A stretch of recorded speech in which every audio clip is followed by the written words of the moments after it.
Hey you guys, welcome back to another one of my videos. Today we're going to be discussing training to failure. Should you be doing it? Is it helpful or is it harmful? For a long time there's been this debate about whether you should be training to failure and whether or not training to failure was necessary for growing muscle, getting stronger.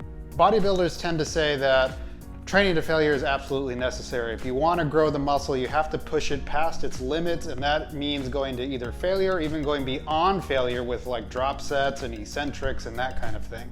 Powerlifters, on the other hand, have made a career out of not always going to failure, only going to failure, say, in a competition, but when you're in the gym, never missing reps, always staying below that threshold of failure, and that seems to have worked really well for powerlifters in recent times. So there has been a lot of research. Many studies have been conducted on the topic of training to failure and how it influences muscle growth.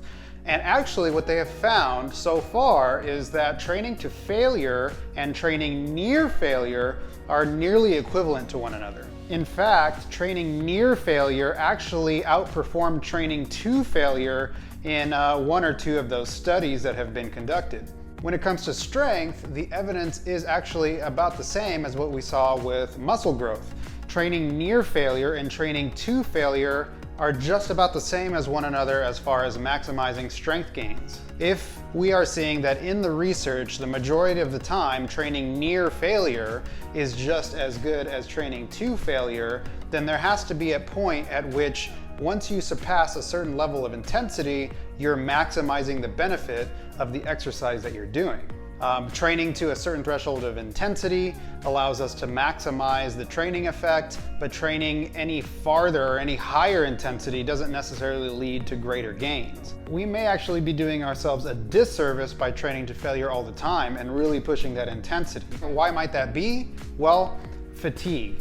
Fatigue is something that we have to deal with when it comes to our training sessions because too much fatigue built up over time will start to decrease our performance. This is especially true for compound exercises like squats, deadlifts, presses. If we are constantly going to failure with those heavy compound exercises, recovery is not adequate enough for us to continue performing well in the gym, and you actually start to see less overall volume being completed, less training sessions being completed, and just a lower quality of training sessions as a whole. Another example of how fatigue can play a role in our training program would be fatigue within an actual training session. So let's say you are doing a max effort set of deadlifts with 300 pounds and you get 8 reps on the first set. It's likely that you're not going to be able to replicate that for your second, third, fourth set, and so on. In fact, you're probably going to see a pretty big decrease in performance for your second set. You may only get 4 reps the second set, and then the third set, you may only get 1 or 2 reps. However, if you had, say, stopped at 5 to 6 reps on that first set, it's likely you would have been able to complete 5 or 6 reps on all 3 sets. Doing the math, if you had gone to failure on that first set, you would have ended up completing maybe 13 or 14 total reps. If you would have let yourself stop at 5 or 6 reps and then been able to continue that for the second and third set, you'd actually end up completing 15 to 18 total reps. And so you'd end up accumulating more volume, which would result in likely better gains in the long run. So between the acute fatigue that we experience within a training session and the chronic fatigue that we experience with hindered recovery, it's safe to say that training to failure all the time might actually be counterproductive for some of us. That's not to say that training to failure is never a good idea. In fact, training to failure can be helpful in certain situations. For example, a lot of people tend to underestimate how many reps they can truly get with a certain weight. We like to rely on something like RPE, rating of perceived exertion, or RIR, reps in reserve, to help us gauge how hard a set might have been. Our gauge of how hard we are actually trying within a set can be pretty skewed compared to what the actual true max we could have gone was. So in this respect, going to failure every now and then actually serves as a nice little test for how much strength and how many reps you really could have done in a given exercise with a given weight.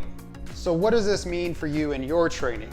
Well, if you're thinking that you're not doing a good job in your training because you're not going to failure every single time you step in the gym, you can probably cut yourself a little bit of slack. Training near failure is necessary for us to get a maximum benefit out of our training, but training to failure every single time isn't necessary. In my opinion, that threshold that I was talking about when it comes to your intensity is probably somewhere around a 7 out of 10 difficulty, so a RPE of 7 or an RIR of 3.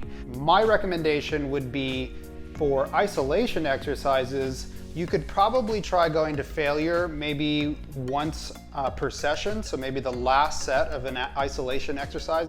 And if not, you could probably try going to failure maybe once every 1 to 2 weeks on those smaller muscle groups and isolation exercises. When it comes to compound exercises, you probably want to give yourself at least 4 weeks between any failure training sessions. And the more experienced you are, the longer you probably want to go between failure sets. The reason for that is as you get more experienced and you get stronger, you're actually going a little bit closer to your neurologic potential as far as the maximum amount of weight that your body can actually withstand. So these max effort sets on those compound lifts are going to tax your nervous system a lot more when you're an advanced athlete compared to when you're a beginner.